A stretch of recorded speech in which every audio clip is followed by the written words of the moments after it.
Hi, I'm Alan. This is Alan's Firearms and Guns Plus More.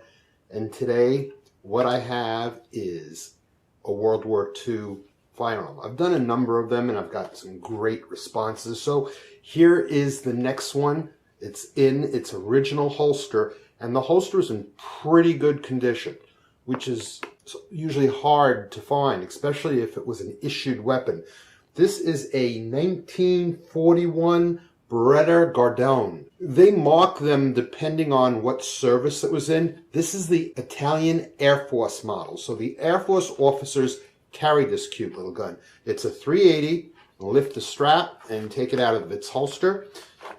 It has the typical Beretta spur and the hold hammer. It's got a second magazine in the holster.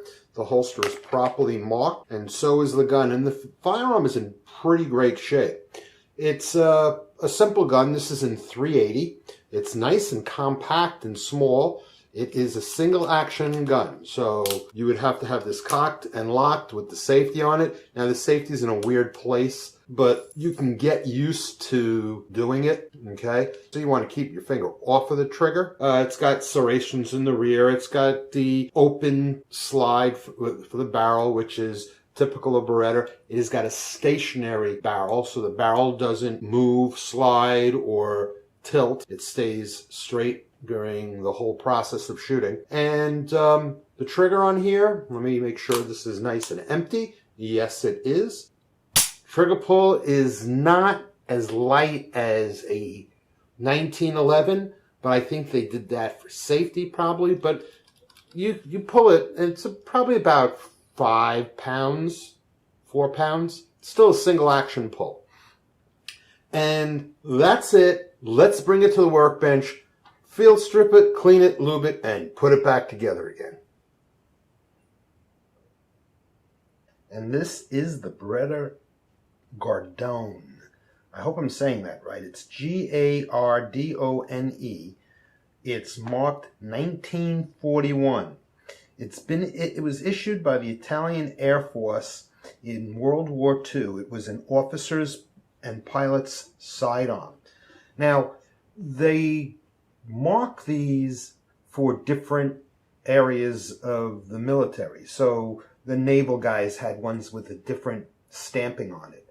This is pretty cool because it has the original holster with belt loop, which could be unhooked so you didn't have to take your belt off. It had a little strap that locked the flap down. It had a pocket for an extra magazine, and you could see the cutout here. That was for 2 reasons: to see easily how many rounds you had left. Also, it was to reduce weight, because carrying a sidearm, weight is always an issue. It's a lot of times it's not the primary weapon, so they want to make sure it's light so the extra weight could be given to ammunition for the heavier weapon. This is in pretty damn good shape. It is marked Gardone V.T-1941, and it's in the caliber 9 Kurt. Now, a Kurt means short, so it's 9mm short. In this country, we call that a 380. It's interchangeable. It's got plain little notch rear sight and just a raised front sight, blade front sight. It's got the typical Beretta drilled out hammer spur, and it has the finger extension on both magazines. It has got a rear European release, and it's got a lanyard cord so you can attach it to your uniform and you don't have to have fears of dropping the gun. Serial numbers on this gun are matching. It is both on the frame and the slide. So let's make sure it's empty. Look down the chamber, look down the magazine well.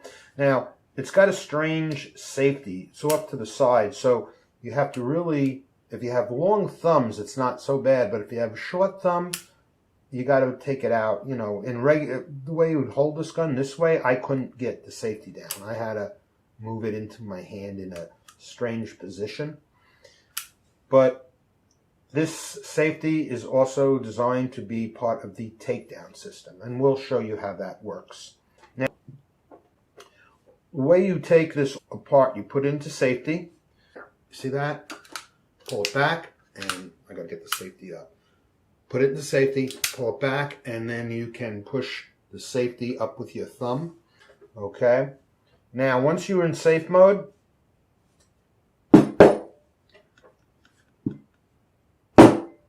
you give the front, in most cases you just push this forward, but this gun has never been cleaned as far as I can tell. So you got to push the barrel forward and you can lift it up and take it out. Then you can release your safety, which will allow you to take apart the rest of the gun. And that is how you take apart the gun. And be aware that your safety will come out also. Okay, so let's clean this. You all know I use Strikehold. Strikehold is my product of choice. It is a CLP. CLP stands for cleaning, protectant, and lubricating. So this does all of it. Once I'm done cleaning this gun, I can reassemble the gun and put it away if I was using Strikehold. But if I'm not using Strikehold, if I'm using a regular cleaner, you must lube the gun afterwards with a lubricant for two reasons. The lubricant turns off the cleaner. If you're using gun cleaner and you don't put lubricant everywhere where you touch the gun cleaner, even if you wipe it dry, it will continue to break down the finish of your gun, and that's not a good thing. So I'm going to put some Strikehold on this cloth. I sprayed a little in here. I'm going to put it on this stick so I can get to all the tight spots. And I'm going to go up and down the slide rails to get all the dirt out of the slots in the slide. And that's really important because this is where actual metal touches metal in the slide rails. That's where the slide runs up and down on the frame. Now this was a bit rough at feeling in there, so there was dirt, actually pieces of dirt in there, granules. Now it's moving nice and easy. Once I get that done, I'm going to get all these little slots in the slide. Now, you notice I use a little stick because wood is not going to mar this. I have a little, even a smaller stick for like really tight places because you want to get everywhere you can. You can see there's a lot of little slots in here. Now I'm going to make sure I get in here, both sides. Very important place to get a new cloth is the battery. So I'm going to get the battery nice and clean, and I'm going to make sure I get underneath the extractor, because that's where failures happen. When dirt gets up underneath the extractor and it doesn't extract the round, it can cause an issue. Get in here, get in here. Okay, now I'm going to remove the spring off of the guide rod and clean that. I'm going to clean off the spring. Now this spring does not look like it is one way. It looks like it can go on either way, but just in case, I'm going to put it on the exact same way I took it off. So before you take it off, remember its orientation. I'm going to get the little safety. And now I'm going to get the barrel.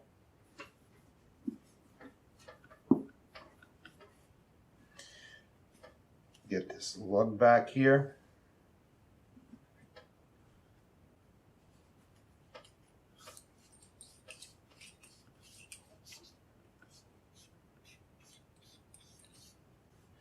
Make sure you get your ramp nice and clean.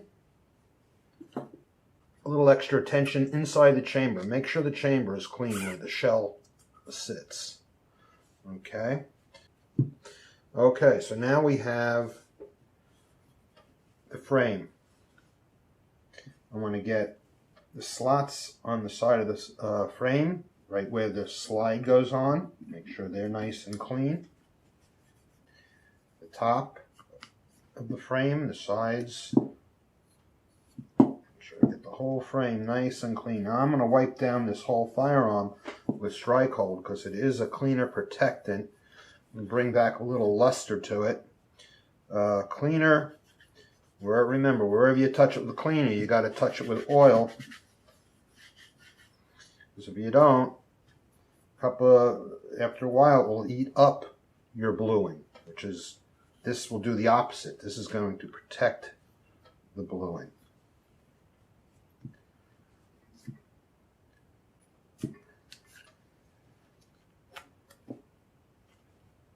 And this is a single stack magazine. I'll never get my hand in there, so I'm going to clean out inside the magazine well like this. I'm going to make sure my ejector is nice and clean. Okay, so that's the cleaning. Now, if you were using regular cleaner, you're going to have to lube the gun. And to lube the gun, I'm going to take a couple of patches off to the side here.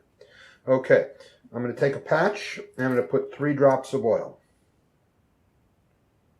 That should be enough for a small gun like that, and in most cases, if you need more oil, just apply it to the patch.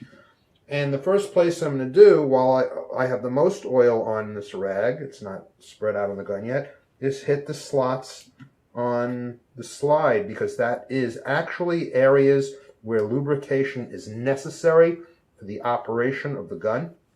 I'm going to do the top, and I'm going to do the side. Okay, at this point, I can just take it now and just wipe down wherever I touched it with cleaner.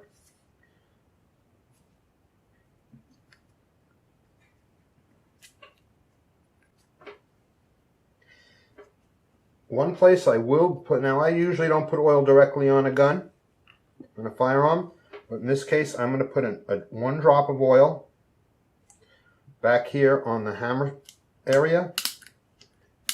And I'm going to carefully work it in by holding my thumb on the hammer and pulling the trigger, and I will not let it fly forward. Okay, so that's good. Now I'm just going to take a rag. I did that 5 or 6 times. I'm going to soak up the excess. Any place that you put oil, you're giving it an area where it can soak up dirt. So, you know, it'll attract dirt. I'm going to put this through the hole where the safety goes through. And there, we're done with that. Slide, 3 drops of oil, 1, 2, 3. We're going to first lubricate where it needs lubrication, the little slots inside the slide, slots that go on the right on the frame rails. And now I clean up everything same way I did when I was doing it with cleaner. Same way I did it with cleaner, I'm going to do it with lubricant. Get all this done. Push this through here because I did that with the other stuff. I'm going to go in here.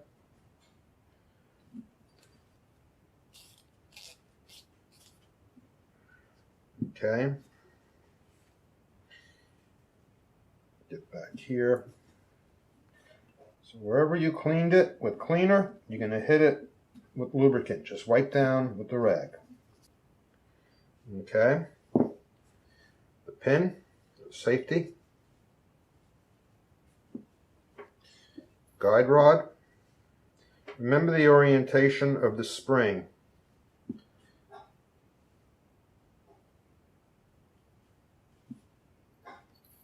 I don't think it makes a difference, but you never know with these old guns. They can have a very slight difference, but I don't think it really matters. Okay. We're going to go through the barrel. Not that oil helps the bullet go through, but what it does is it turns off the cleaner. So if you put cleaner inside there, you want to turn it off. And the barrel is serial numbered also, and luckily the serial number matches the serial number on the firearm. Very cool. Okay, so this is a what we call a very correct piece. Okay, so to put it back together again, we need to take the safety and put it in just like that. Then we need to take the spring with this donut side right there, and it'll, when you push it in, it'll push this right up there. Match up the slide with the slide rails, and then when you move it forward, you just guide the spring right into the little hole here. Pull this all the way back, and the slide stop will engage all on its own. Then you can drop your barrel in, tilt it forward, and pull it forward. Now when you release this, it'll put the barrel into the correct position. Safety function check. Safety works. Everything works. When this is in safety and you pull back the slide, it will lock it back. Isn't that cool? Okay. So, thank you for joining me for the Beretta Gardone. Please like and subscribe, and until next time. Thanks for joining me with the 1941 Beretta Gardone. I hope you enjoyed it. Please like and subscribe, and until next time.